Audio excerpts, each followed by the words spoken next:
Good day, nurses. Now let's discuss liver biopsy.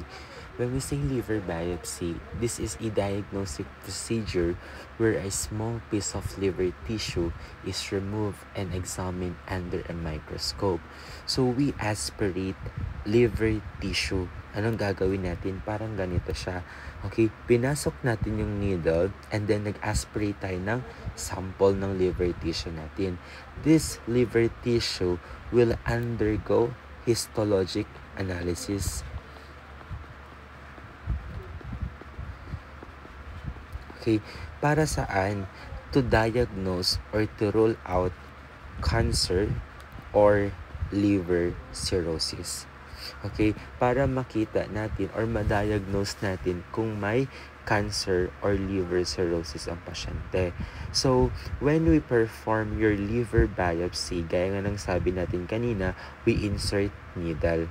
So, usually, yung location ng insertion ng needle natin between 7th to 8th ribs or 8th to 9th ribs. Okay, dyan yung insertion ng needle natin. And usually, class, before the insertion ng needle, we need to perform yung tinatawag natin na skin prep.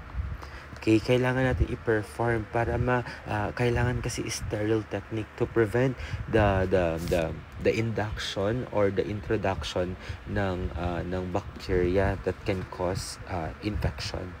Okay, so anong gagawin natin sa skin prep natin? So maglalagay tayo ng betadine. After natin maglagay ng betadine, we administer your lidocaine. Si lidocaine is a synthetic anesthesia para sa ganun pag pinasok yung needle, hindi ganun kasakit. Okay, or hindi maramdaman ng pasyente natin. So first, we need to secure consent. Okay, to secure consent, bakit? The procedure is invasive. Why? We insert needle. Then we need to put patient NPO 2 to 4 hours before the procedure. Okay, and then after nyan, we need to monitor the prothrombin time. Okay, usually the normal prothrombin time natin is 10 to 13 seconds. And make sure, class, na always or readily available si vitamin K. Why? Because if in case na nagkaroon ng bleeding, pwede lang nating i-administer agad si vitamin K to stop bleeding. And please the patient or the client in supine at the right side of the bed. So, supine position lang si pasyente natin pero dapat na malapit siya sa right side ng bed. Bakit? Kasi ang liver natin is located at the right upper quadrant. Okay, so dapat nasa right side siya ng bed para sa ganun hindi na mahihirapan si physician or si doctor na mag-aspirate or i-locate. Okay? At i-insert yung needle kasi kapag once na nandun siya sa left side, mahihirapan si doctor. Okay? Next natin, we need to instruct the client to inhale. Okay, class? Sorry, I forgot to mention. Supine at the right side of the bed. Okay? Before the procedure. But, after the procedure, dapat right side lying. Okay, after the procedure, right side lying. Bakit? Para mag-introduce tayo ng pressure doon sa may insertion site natin and to prevent bleeding.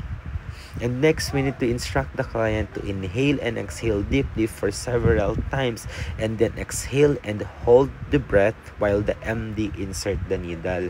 Usually, ang pag-hold ng breath natin, 10 seconds ang maximum time. Okay, the maximum time is 10 seconds.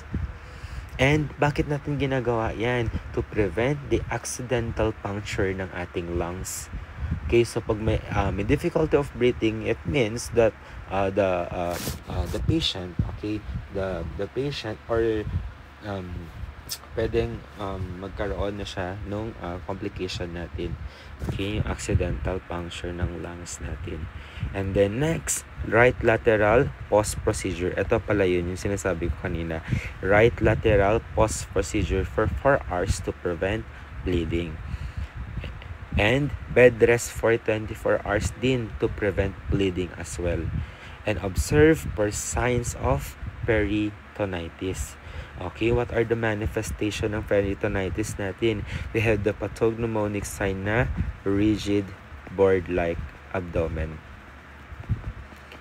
Okay, your rigid board-like abdomen. That is the pathognomonic sign. That's an indication na merong peritonitis. Ano pa? Fever, abdominal pain, increased WBC.